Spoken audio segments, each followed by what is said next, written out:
Good afternoon, everybody, and welcome to our information session for the Chartered Manager Degree Apprenticeship. I'd like to welcome everybody here who is watching live, and we're broadcasting through Facebook, LinkedIn, and YouTube. So you're very welcome. So we're going to sort of obviously provide this session as a means for you to getting to know exactly what the CMDA is, as we say in short, and we've got the following agenda, which will help inform both the employer and the employee exactly what you'd be letting yourself in for there. So and as we go through it, we got our team with us, our panel, who will be able to sort of take you through, and you'll be able to sort of lean on their expertise. We've also got a student who is just nearing the end of their degree apprenticeship, so we'll be able to sort of hear from their journey and their experience as well there.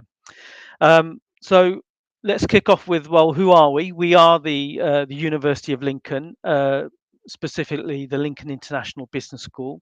We have a number of sort of accreditations and accolades, and here are some just on the slide for you there. We're a top 30 university for student satisfaction as per the Guardian University Guide there of this year.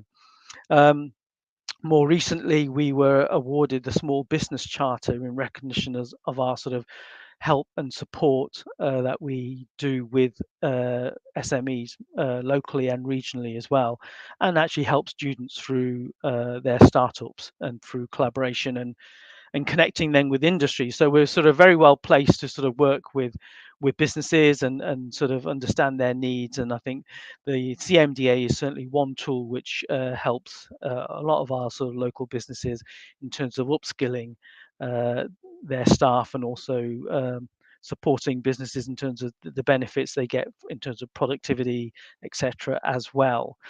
I'm going to pass you on to, well, actually, sorry, before I pass on, I'm going to introduce our panel for today. So first of all, I shall be here introduce Karen. Karen, would you like to introduce who you are and what you do? Hi everyone, my name's Karen Burrows and I'm the academic lead for degree apprenticeships at the Lincoln International Business School, and I'm also programme leader for our Senior Leaders Degree Apprenticeship. Perfect, fantastic. And then Andrew, I'd like to introduce Andrew. Andrew, if you'd like to tell the audience who you are and what you do. Good afternoon, I'm Andrew Williams. I'm the programme leader for CMDA and also one of the tutors that deliver modules for the CMDA as well. Perfect. And Fiona, over to you. Good afternoon, everyone. So my name is Fiona McManus. I'm the portfolio support tutor lead, and I also am one of the tutors on the CMDA programme. Thank you. Great. Fantastic. Thank you, Fiona. And I'm going to bring Jade in later on as we go throughout the presentation. Jade Daniels, who is one of our apprentices. As I say, she's near completion, and we'll be able to have a little discussion with her regards to her journey on this particular course there. So without further delay, I'm going to hand over to Karen, and Andrew and Fiona are just going to disappear in the background for now. And Karen, over to you, and I'll just move the slide on for you. Thank you, Taz. So this slide's really just about what it actually means to be an apprentice, and what an apprenticeship is. Well, an apprenticeship was a government-wide project that they wanted to provide the opportunity for employers and for employees to gain a degree whilst learning on the job.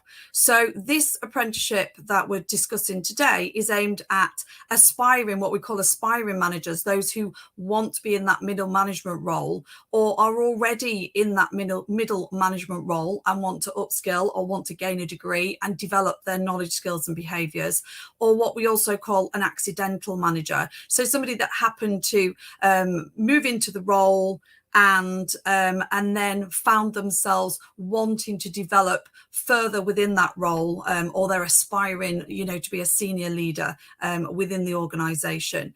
So to be an apprentice, to be a degree apprentice, you have to be employed throughout the apprenticeship. So the requirements are that you are employed full-time or equivalent of 30 hours or more. We do have some part-time routes, but if you are interested in taking it through a part-time route, please do get in touch separately. But at the moment, what we base this around is a 30-hour week or more, and you're employed throughout that apprenticeship. There is dedicated time to the study, and one of my colleagues will talk you through this a little bit later. And we refer to this as time that is provided with by the employer to the employee in order for them to carry out the requirements of the apprenticeship through study and through that time to develop their knowledge, skills and behaviours. So I keep talking about these knowledge, skills and behaviours, and this is a really important requirement of any apprenticeship, because an apprenticeship is approved through the apprenticeship standards, and those standards are what we call knowledge, skills and behaviours. The knowledge part is our our sharing of good practice, our sharing of knowledge, and then how we might apply that in the workplace through a series of skills and behaviours. And it's all practically applied to your role within the workplace. So it's an individual bespoke apprenticeship. There's some generic business modules that you will learn about a little bit later on from one of my colleagues. But on top of that, you will apply all of those modules and everything that you learn to your individual role and also to what your workplace requirements are. So from an apprentice perspective, it's all about you and your development and how you can improve and continuously professionally develop. And from an employer perspective, it's about shaping your employees and enabling them to gather on-the-job training so that they can become more productive and obviously develop their knowledge, skills and behaviours in the workplace to be of benefit to you. Could you move the slide on for me, Taz, please? So our apprenticeship is a Chartered Manager Degree Apprenticeship. And the standard is called the Chartered Management Degree Apprenticeship, and we shorten it to the CMDA. And this apprenticeship contains 3 qualifications, if you like, within one. So whilst you're studying on the degree, that doesn't mean you have to do 3 lots of work. It means you do 1 lot of work, but you go out of it with the opportunity to gain 3 qualifications, and it's all mapped and linked together. So you are just providing this one piece of work, and then you are able to achieve those 3 things that you can see in front of you. So the first thing is the BA Honours Professional Practice in Leadership and Management, and this is your degree part of your apprenticeship. So this is graded exactly like any other degree, any other undergraduate degree, where you would achieve a 3rd class, a 2-2, 2-1, or a 1st class honours in that title there, Professional Practice in Leadership and Management.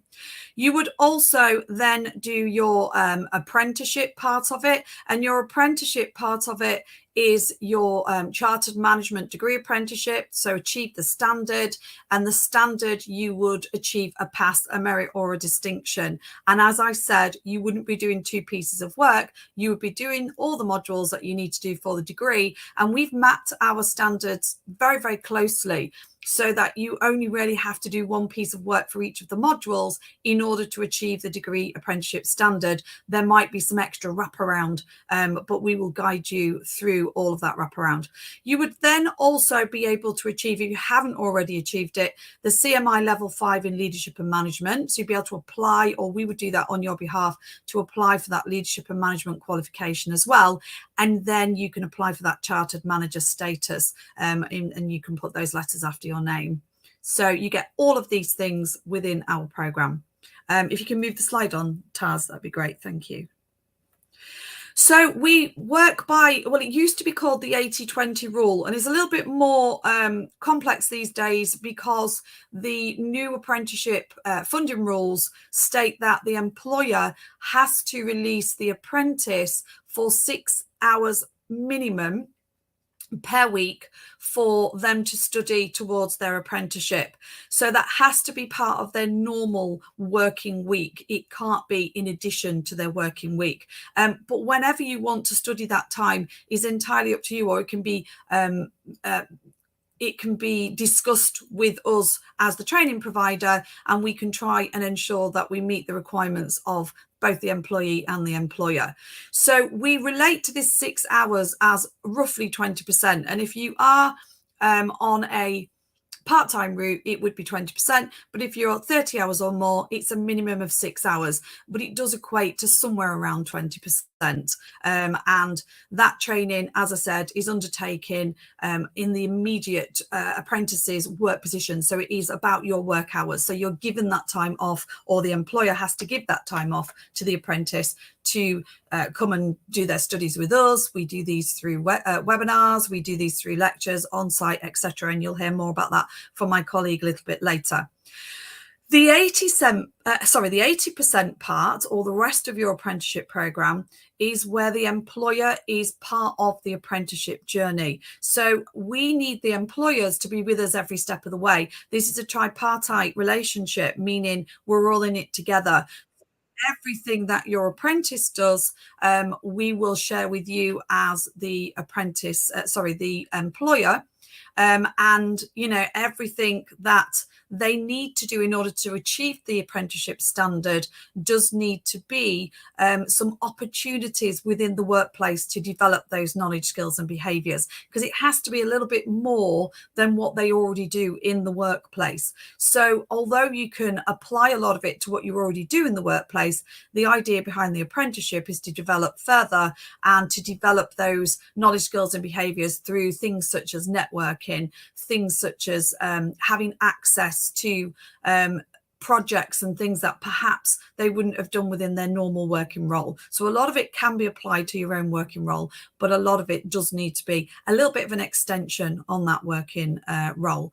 And that's created through an individual training plan, which we send to you as the employer, and then you as the employer need to take that further and then develop that with your employee. It does cover quite a wide range of activities, and it is recognised that that training and that development is something that perhaps as the employer you might need some guidance on what those things need to be, and we've got that on the slides in a little while.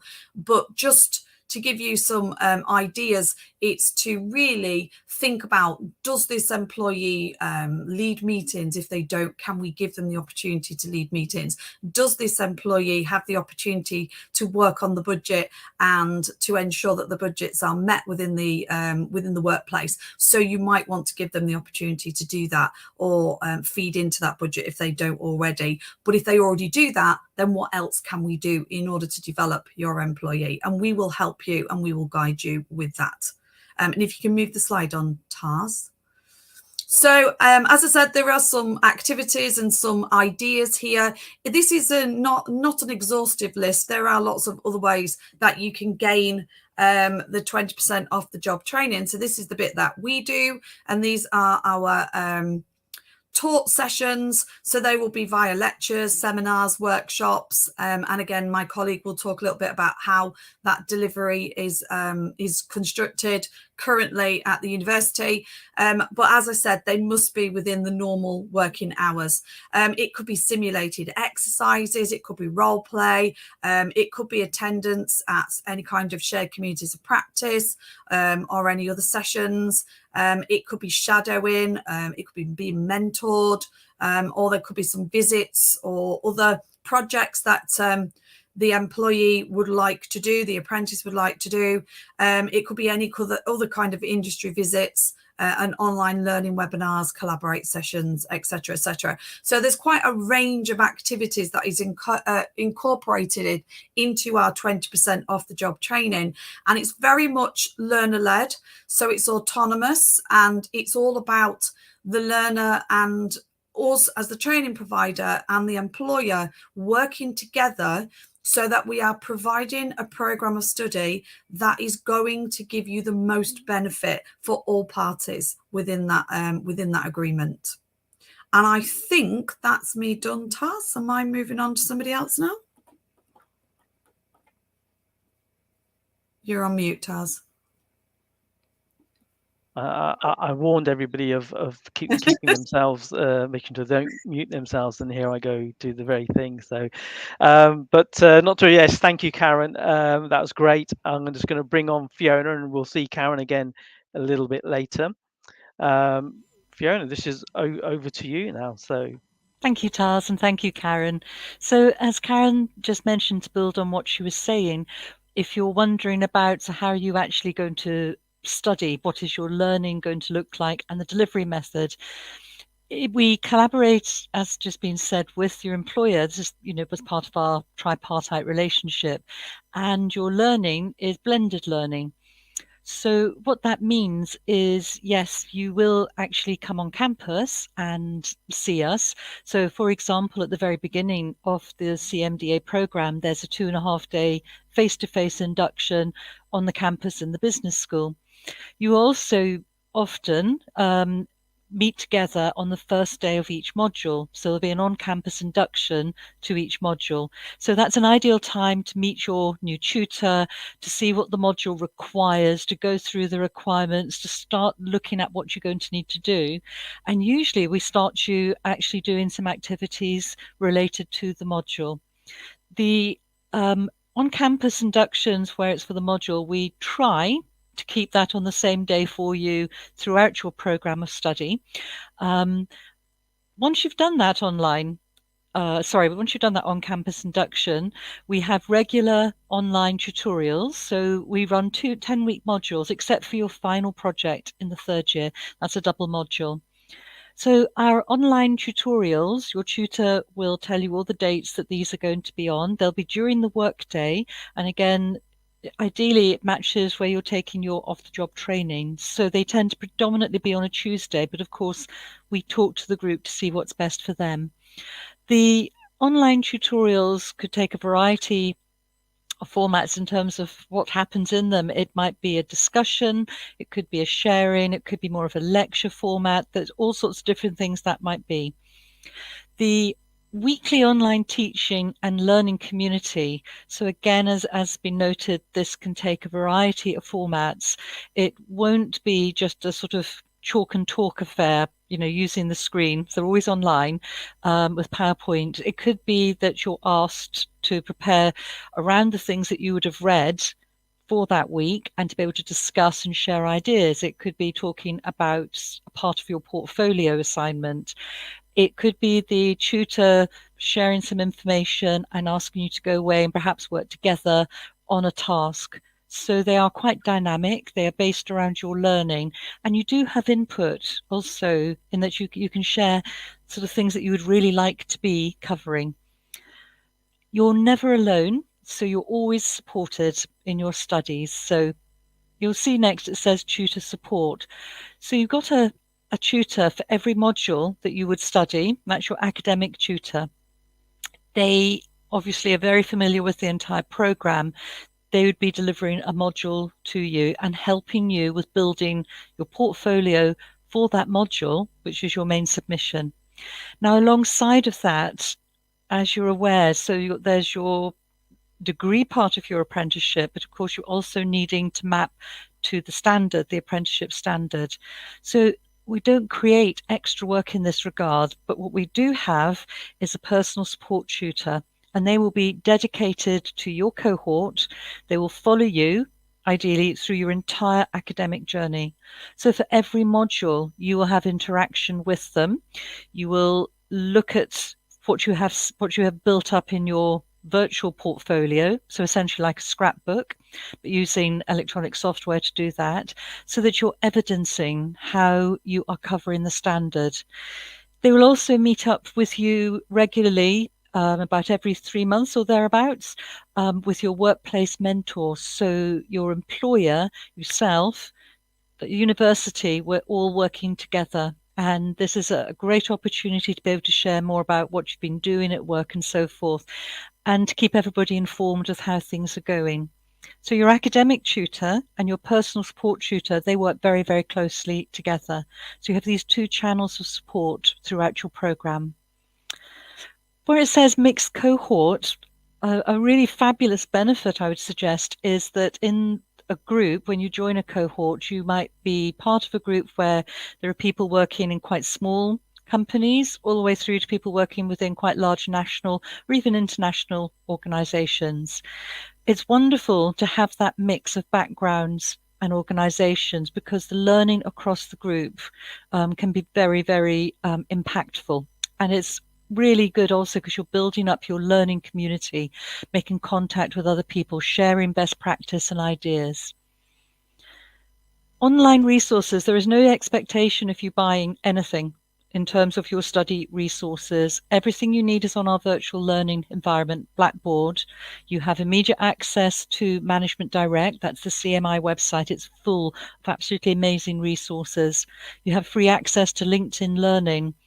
Very, very good for picking up small bits of courses or an entire module online that could be in complement to your module you're studying, or equally might be something you'd like to take up as part of your own professional development. We offer study skills, research methods framework, a lot of reading resources, and the library's collection is vast, electronic as well as physical books. You have full access to the library, the whole of the university as a student. So whether you choose to come on campus, perhaps in your own time, or whether you want to access some of these things online, that choice is yours. We try and add guest lectures, discussions, keep you informed of events that are going on that could potentially add value to your studies or might be of interest. So I think, as you can see, all your learning is guided, and we are taking you from beginning to end on your program, while encouraging you to also become an independent learner. Can I go to the next slide, please? What does all that lead to? These are some examples of success stories, some of our apprentices. So the first one, you can see going from that local deputy CEO to progressing to a national organization CEO role. Now, if you remember at the beginning, this program welcomes applications from aspiring managers, middle managers, accidental managers. So as part of your journey, you might find you get promoted in the middle of your studies, as you're progressing, or perhaps at the end. This could be the stepping stone onto other things. If you notice things like work-based, project-based on communication across a number of branches, depends on the organization. Now, the final point, and you'll find out a little bit more about the work-based project from one of my colleagues, but as Karen said, this is all mapped to what you do in your workplace. So the last module is negotiated with your workplace. And if you notice here, it really does add positive outcomes to all the stakeholders. So you will choose, agree, work on a meaningful project that is going to add value to your organization, that is going to be part of your assessment of your final module. And in this very last, what we call endpoint assessment, you're going to present the outcomes of that, and that links to the apprenticeship standards, that part of your degree. So you can see that where this CMDA qualification can take you, really the sky's the limit, depending on your aspirations. Okay, thank you very much. I'm going to pass you back to Karen, if I may. Thank you. Thank you, Fiona. That's perfect. So yes, let's welcome back Karen, and over to you. So just before I start, I did notice that there's a question in the comments, and I haven't been able to address it because for some reason the computer decided not to work for me. But just to let you know, yes, it is aimed at types like the office manager, but also as aspiring managers, it's a really useful program. So if you are in a workplace where you are wanting to get onto the management level within your organization, then this program is also really useful for those that are wanting to be in those management roles, but it has to be in agreement with your employer. So my advice would be to go and speak to your employer after you've watched the webinar, or invite them to watch the webinar. It will be available afterwards, and have that conversation about your aspirations. But it's also aimed at people that are office managers already, or in any other kind of management role within any type of organization. We have a whole range of apprentices that come from all different kinds of backgrounds. So those might be public sector, private sector, in pharmaceuticals, in the NHS, in the police, in education, in retail, in manufacturing, in lots and lots of different organizations. So it's a well-rounded program, if you like. So I just wanted to address that first because I wasn't able to write anything in the comments. But I want to just take you on a little apprenticeship journey now. So just give you an idea of how we recruit our apprentices and their journey whilst they're on that program. So the first stage is obviously to enroll. So we usually wait for some form of indication from employers, or we go out and we do these information sessions and we network, or you make contact with us and identify that you are wanting to come onto the apprenticeship. Once that process has taken place, we then offer you an additional session, a one-to-one, a chat with you and your employer, if that's what you'd require, before you make a decision. And then we send out an application pack. And within that application pack, there is something called a skills scan. And the skills scan is really important for completion, because the skills scan maps to the standards of the apprenticeship, and that will tell us whether or not you are the right, or it's the most appropriate program for you. If it is the most appropriate program for you, then fantastic, we'll let you know. If it's not the most appropriate program for you, we'll give you some alternatives and some advice and guidance on what else you could do, or where else you might want to go. And it could just be that perhaps you're already in a management position and a senior leader's apprenticeship might be more appropriate for you, for example. So we generally do that. And then what we do is once we've done that, we have an interview process where we will discuss the apprenticeship and discuss the training plan of what we intend to deliver. And if that's okay with you and your employer, then we'll offer you a place on the apprenticeship program. And then we'll include a welcome session and induction, as Fiona discussed, to bring you onto the program. Some of the things that I'm going to talk about a little bit later, but I want to make it really clear really early on, is you will have some functional skills testing. This is your basic maths and English, just to get an idea of where we might need to support you further, because sometimes it might be that you've not done those basic maths and English skills for a long time, and we just want to make sure that we put the right support in place for you, or you might have an additional learning support need, and we want to make sure that we provide the right opportunities for you to get that support. So I'll talk through the entry requirements a little bit later, and that will come into it, but I want to move on now to the learning. So the learning is those regular opportunities to speak with your portfolio support tutor, those regular opportunities to come onto site and have that face-to-face opportunity to meet up with your fellow apprentices, because that kind of peer-to-peer contact is really important, as Fiona suggested. But also there will be an element of remote, so we work mostly online, but we are always around the university. So if you did want to come in one day, you just have to let one of us know, and there's generally one of us floating around the university that can have a meeting with you as well. That 20% off the job training, as I already talked about, all those 6 hours minimum, and then the 80% on the job. And you'll also have monthly reviews with your portfolio support tutor, but then you'll also have what's called quarterly reviews with you and your employer to see where you're at and what support you need going forward, and also celebrate those successes of those modules that you've completed and those standards that you can tick off ready to move forward on the program. The next stage of the apprenticeship journey is then to get to Gateway. Now, Gateway is generally when you've completed all of the modules on your program, and Andrew is going to give you a very brief overview of these in just a second. And once you've done all of those parts and you've ticked off all of the apprenticeship standards and done all of your quality reviews and everything that was within your training plan, you're then able to enter the gateway process. And that has to be a decision that's made with the employer, the employee, and us as the training provider. And that's where we will say your portfolio is complete. We will open the gateway process up, and we are then going to put you forward for your endpoint assessment.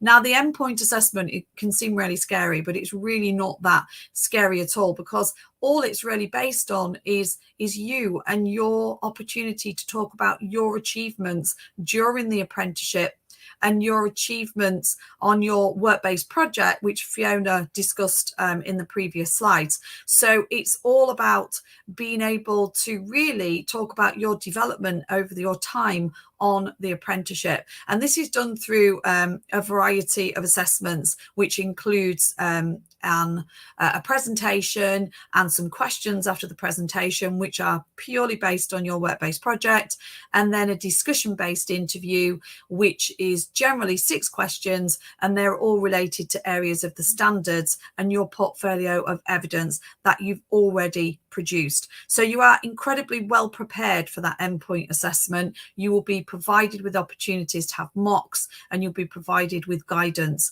on those kind of things that might come up towards the standards that you can then practice and prepare for, ready for your endpoint assessment. And once that's all done, you will have completed your program of study. And I think that's me done and passing over to Andrew. Is that right, Taz? That is correct. Thank you very much, Karen. And I shall just bring on Andrew here. So Andrew, over to you to go through the modules. Great, thank you very much, Taz. As you can see, this is the selection of modules that we have for the whole program. And one of the things to be aware of is that we have a very broad audience from many different organizations on the CMDA. So what we will be doing whenever you are onto one of the modules, this is where you talk with your module tutor, your portfolio support tutor, your workplace colleagues and mentor, in order for us to focus the module onto your particular organization. And we can do that relatively easily, usually through nothing more than perhaps a brief discussion. So we can make sure that this module that you're on is beneficial to you and to your employer. And as an example of what these will contain, if you take the first one of personal effectiveness for leadership, the focus for this is for you to become self-aware and recognize different learning styles, how to be more aware perhaps of emotional and social intelligence, and understand the impact on others that you as a manager may have, and also that the people that you're managing may also have as well. We'll look at some of the practical skills of time management, setting goals, prioritizing activities, and planning within your business environment. And so it is very much focused on your particular role, your particular organization, bringing in the academic theories, the models, and the practices from the broader industry sectors and applying them to your particular area. And as an example for this, this will be assessed from the academic side by a portfolio of 4,000 words. And within that, as has been mentioned, we are looking for evidence of development of your knowledge and understanding and aligning to the standards that you are practicing on a day-to-day basis within your organization and your full-time job. If we skip on to the middle section now, and as an example of how this can be applied to your organization, the project management and professional practice module, this will develop your personal and professional skills and competence against project management. And within this, you'll be required to undertake a small project within your organization, and you will apply the academic theory, the knowledge that you've acquired to that stage. You'll be bringing it into your organization and making a project from start to finish to demonstrate all of these skills. And so it's something that can be beneficial to you in developing your knowledge and understanding, but also beneficial to your organization. And when we look at project management in this sort of area, we're not thinking of looking at big buildings and construction sites and everything, but something that is realistic for you to achieve within the module, but is meaningful for you to develop and meaningful for your organization as well. And as mentioned, the final module, which is the largest, the capstone module of the program, is the negotiated work-based project. And that develops from the project management one in bringing together all the knowledge, all the experience, all the understanding, all the learning that you've achieved over your program, and addressing a business challenge and business opportunity. You will be undertaking a small amount of research within this, and we're looking at you addressing a problem within your organization that's agreed with your employer, you're agreed with your module tutor, your portfolio support tutor, and demonstrating all these skills and knowledge and everything that you've acquired. And again, fulfilling a project that's beneficial to your employer and also beneficial to you in demonstrating the evidence, the knowledge that we require to align to the standards and the learning outcomes. So that's a brief overview of the modules that we have. And if you can move us along, please, Taz, to the next slide. And as mentioned, we assess these in a number of different ways. So the portfolio approach is looking at your knowledge, skills, and behaviors aligned to what you do in a day-to-day workplace. And your portfolio support tutors and your workplace mentor will work very closely with you of identifying that evidence, aligning it to the standards that we have, and bringing together your portfolio that we can then use when you move towards the endpoint assessment at the end of your program. Within the academic side, we'll be assessing your understanding and knowledge of theories, of practices, and within the work that you present, we'll be looking at evidence there of that knowledge and understanding in order for us to mark you against clearly stated learning outcomes. And so you will be very clear at the beginning of each module of what it is you're expected to achieve, what it is that we're looking for, and of course, throughout the whole of the module, you will be supported by the team around you.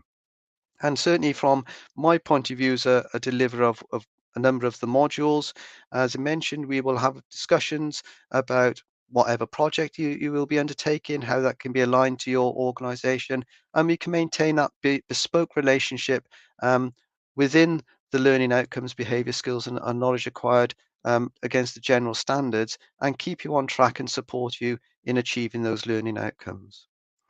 As we go through this process, we are very much aware that it's a development recursive process, particularly from the academic side, where you will be writing, you'll be reviewing, you'll be editing, you'll be submitting work for drafts. So people such as myself can provide feedback and formative assessment to you to identify the strengths of the work so far and perhaps some areas for development that you might want to be looking at for the final submission of that particular module, and also that may be beneficial for your other modules for future study as well.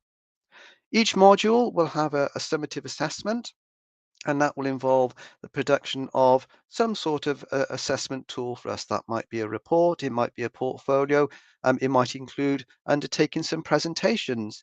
And one of the modules that we run has the CMI challenge, where you will be presenting to your colleagues from the cohort, some members of the team from the university, and the representative of the CMI.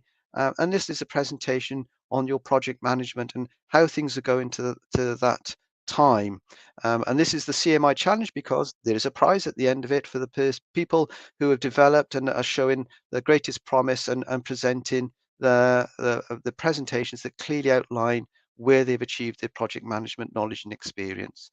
So there's a multitude of ways that we can assess the work that you are presenting. And as mentioned, the final project has three distinct elements. One of those is putting together a proposal for your research and your project.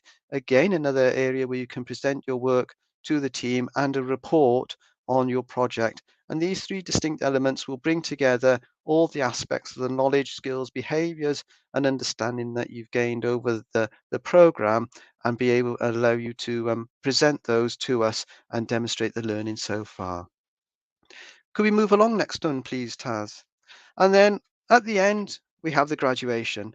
And this is a fantastic event to celebrate your success. And we do that from CMDA in two ways. We have the graduation, which is held at the Cathedral in Lincoln, which is a fantastic event full of pomp and glamour, and a wonderful opportunity for you to be with your colleagues and your fellow apprentices and the other students from the University of Lincoln and celebrate that academic success. We also have a celebration event as well. And between the two, we recognise that whilst you have been the apprentice, you are supported from your employers, you're supported from your family, and quite rightly, we offer recognition and thanks to them for supporting you through this journey in order for you to achieve that accreditation, that qualification, and be able to say that I'm a chartered manager at the end of the process. So this is really a fantastic opportunity and something for you to keep in the back of your mind and aim towards for the end of your journey. Thank you very much, Taz. Thank you very much, Andrew. That's great. Certainly, yeah, a great sort of event and spectacle at the end of that journey there. So great. Thank you, Andrew. And now I'm going to bring on Jade Daniels. And Jade is the person you really want to listen to here because she's gone through the degree apprenticeship and she can definitely sort of talk about her journey. Jade, if you want to maybe sort of introduce yourself and give us a bit of what your background is at the moment. Yeah, no problem. So I've been working at the university for about 10 years now. And I decided a few years ago, sort of looking ahead in my career and where I want to go, that I wanted to progress into management. And I'd attended a briefing like this with a bit of an introduction to what the CMDA was all about. And when presenting it to my manager at the time, we decided this would probably be the best development opportunity for me moving forward to undertake. Like Fiona and Karen have mentioned before, it's not just for those more established managers to go into a course like this. I was someone at the time who was an aspiring manager, and having successfully completed the course, I've been able to hone in on all the skills, knowledge and behaviours. And since completing the course, I've been able to secure another job in my organisation, which I wouldn't have really been able to attain without the accreditation of the CMDA and all of the competencies that I learned along the way. That's fantastic. Well, congratulations on that, and you know that's certainly, you know, proof in the pudding in terms of the impact of what of the CMDA, you know, can have on one's career as well. So I guess let's sort of dig into your experience a bit more, and what was, you know, in terms of what was your experience of the CMDA itself, you know, as you went through the 3 years of gruel there. Yeah. So to start off with, we're halfway through the first year is when the pandemic hit. So sadly, a lot of my experience of the course was virtually undertaken, even though most of it is anyway. So it was presented a lot of challenges in that aspect. However, it's definitely the best thing I've ever done in my career. I've learned a lot more holistic overview of my organisation on more strategic and an operational level. So my experience has been that I've really got to grips with the theoretical understanding of management, because I wanted to go into a management career having the underpinning of the best practice rather than just naturally pick it up, which some people do. And when you compare that to what, you know, literature and research shows, it sometimes is quite parallel. So I really wanted to go about it in the most professional way I could. So I've been able to obviously enhance my knowledge, skills and behaviours in all those areas. And it's, you know, it's had a really good benefit for not only myself, but for my organisation, because I'm now making decisions and considering other aspects and elements I wouldn't have done throughout doing this course. That's great, Jade. And yeah, you certainly sort of started during a tough period there, and that sort of leads me on nicely, actually, because I was going to ask, you know, what were the challenges, and I'm sure there was probably challenges there during that pandemic period, but I'm sure, you know, throughout, you know, there must have been tough times as well. Absolutely, yeah. I mean, you know, it was fortunate because obviously some of the off-the-job opportunities were a bit more limited at that time. However, I'm very confident moving forward for anyone who does the course now that the pandemic is hopefully out the way and won't present a barrier in any ways to any other opportunities that you can engage with. I guess probably one of the biggest barriers is obviously, you know, the time management aspect. You know, you have to fit in a degree whilst working at least 30 hours or more a week. It can be quite challenging. And I come from a background where higher education was something I'd never rented before, so that presented challenges. However, as Fiona said on a previous slide, the university has a fantastic support network. You know, I engaged in academic writing skills and went to additional curriculum sort of things that were run by the International Business School, so that really sort of made me feel a lot more confident and prepared as the course went on.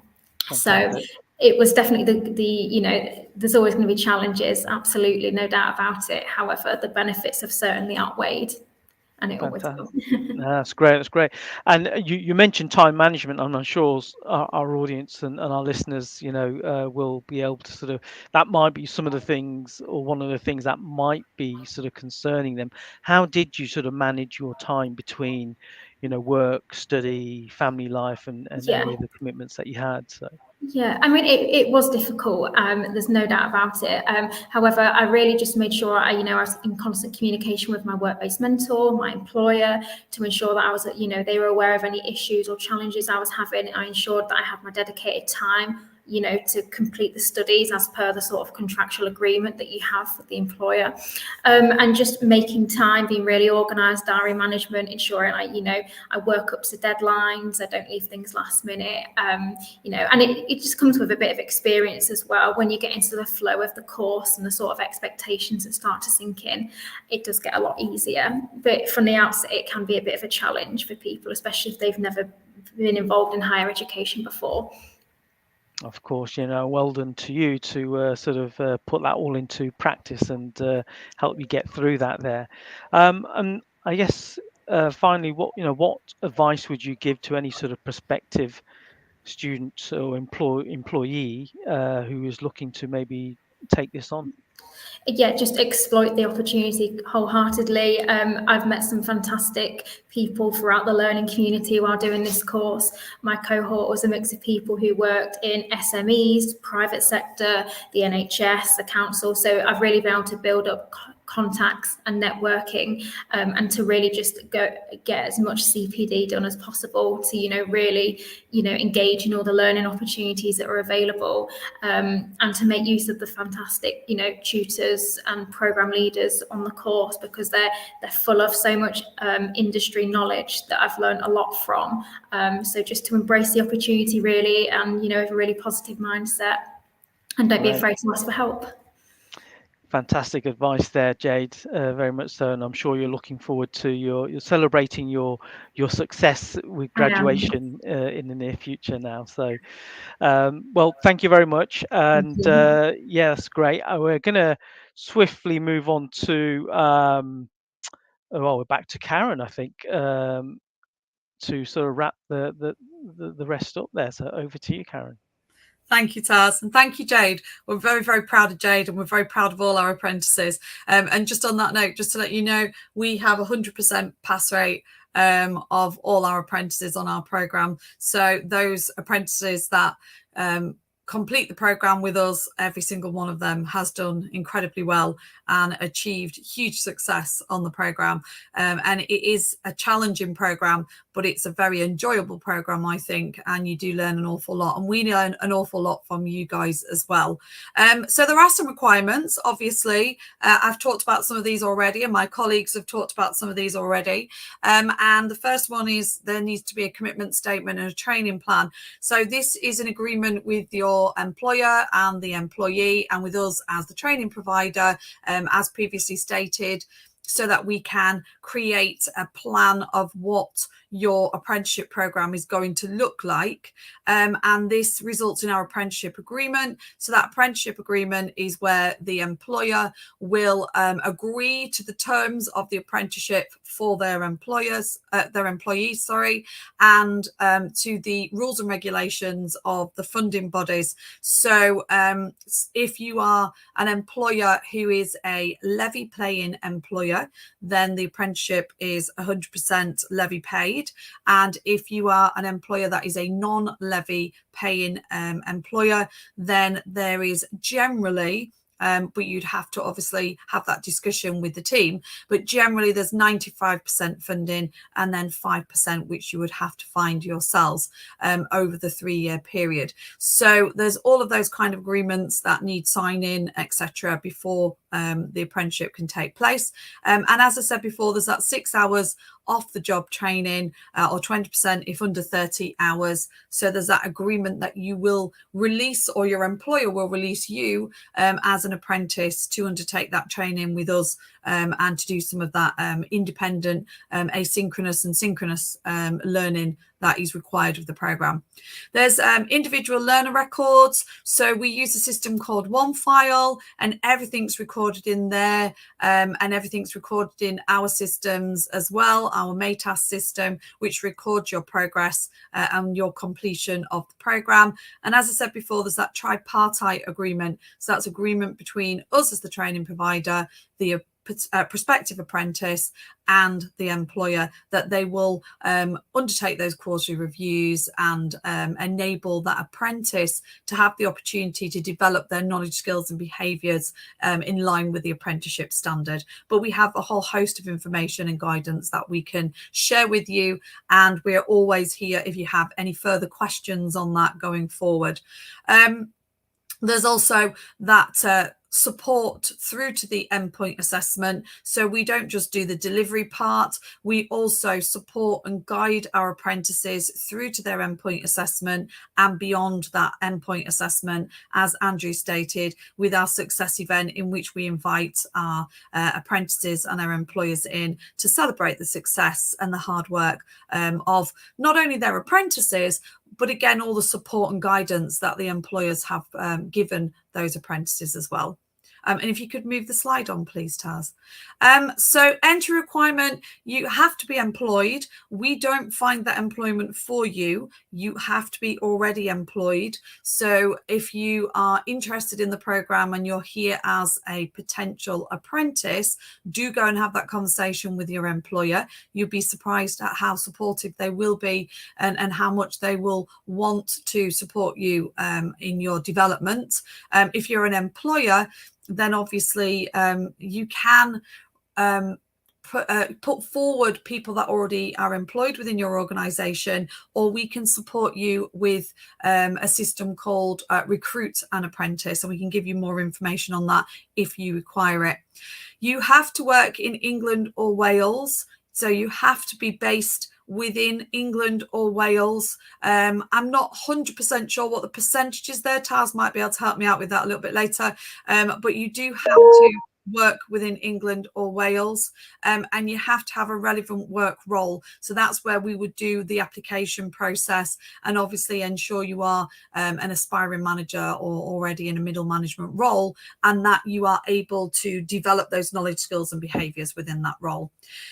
You have to already have achieved a English and Maths GCSE or equivalent. So that's GCSE grade 4, or in old terms, grade C or above, or a functional skills level 2 in both Maths and English. If you are international apprentice, then you would need to not only be working in England or Wales, you would also need to have an equivalency document if you undertaken your Maths and English in another country, and you would need to do that yourself, and you'd need to provide evidence that that's been approved. You won't be able to go to endpoint assessment without it. The Chartered Management Institute would not accept your application to take your endpoint without it. What I will say to you is we can provide you with support and guidance for that English and Maths level 2. It is a free qualification of functional skills. If you are interested in doing this program and you don't already have Maths and English,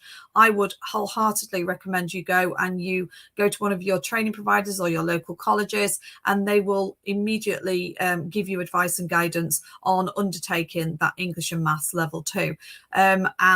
And then you can come to us and complete your application to apply to come onto the programme. It does say here you have to be in a leadership role. It doesn't have to be a leadership role as in you are the manager, but you do have to be in an aspiring manager to have the opportunity to lead some part of projects, some part of teams, or some variation of leadership within your role. Otherwise, you won't be able to map to the standards within the programme. But again, if you need more guidance on that, then please do let us know, contact us, and we will give you further guidance on that. It does have to be that 30 hours a week employment contract or more. As I said before, we do have a part-time route. If you are interested and you are in a part-time role, do come and let us know and we can give you some further guidance. But we generally work on those apprentices that are 30 hours or more, but that doesn't mean that you can't do it if you are in a part-time role. So the application process requires you to complete a statement of intent. So a reason of why you want to do the program and what you aim to achieve by completing the program. The skill scan, as I said before, the skill scan maps to all areas of the standard. So for example, and I always use finance, I'm very sorry, but I am a finance teacher. Have you got any competencies in any areas of finance within the organisation that you currently work for, through qualifications or through previous work experience? So it's not about making sure that you are competent in every single area, because if you are, then this would be the wrong program for you, because the idea is you have somewhere to develop, and the skill scan is the reason why we do that, in order to tease out and make sure that we are putting you in the right program at the right time and the right place.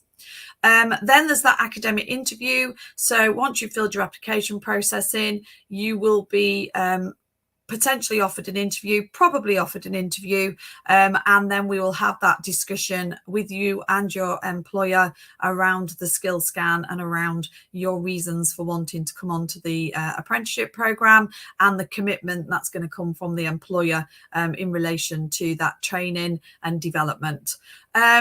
And then obviously we often get recommendations from your employer, and we have to complete those regulatory documents in terms of via the levy or the non-levy, and that comes through the ESFA, which is the funding body for degree apprenticeships in the UK. And next slide, Taz, please. Yeah, I'll just confirm in terms of the work percentage. Oh, yes, please. Yeah, so it's got to be 50% of their working hours has got to be either in England or Wales there, just for confirmation there. So thank you, Taz. I couldn't remember it. Okay, so our next steps then, we can send out application packs. All you have to do is pop an email, contact us, let us know, and the email address is on the screen in front of you. So that's cmda@lincoln.ac.uk. If you just want a bit more information, please do use the email address in front of you to contact us. And we're more than happy to have a one-to-one chat with you, and you or as the employer, you as the employee, or both of you together. It's entirely up to you, but do let us know if you need any further information. And if you're not quite interested in an application pack at this time because you want a little bit more information, then just let us know. But if you do want an application pack, let us know. And then generally we ask for those to be completed by August 2023, so that we can do those admission interviews in September and then start the next cohort, which is due to start in October 2023. But as it says on the slide, which is really important, have a little think about it, have a chat, ask some questions, come back to us, ask us anything you need to ask us, go to your employer, or if you're the employer, come to us, ask us further. We're more than happy to always have that conversation with you and give you any guidance that you require. Thank you very much. I'm going to pass you back over to Taz. Great, thank you very much, Karen. That was great. Yeah, so just to sort of reiterate what Karen's saying, please do get in touch if you have any questions, employer or employee, and we're even happy to sort of from an employer perspective, come over to you, visit you at your place of work, and present to your employees as well, if you've not been able to sort of get the necessary information as such. So I just want to say thank you to to all of my guests that were here. So Andrew, Fiona, Jade, who's sorry, I've got rid of Karen there, and Karen, Jade, who's had to disappear. But thank you particularly to Jade for coming along and giving us some insight in terms to her experience on the degree there. But yeah, so hopefully we'll sort of hear from you, and we'll look forward to our next webinar later on this year. Many thanks. Thank you.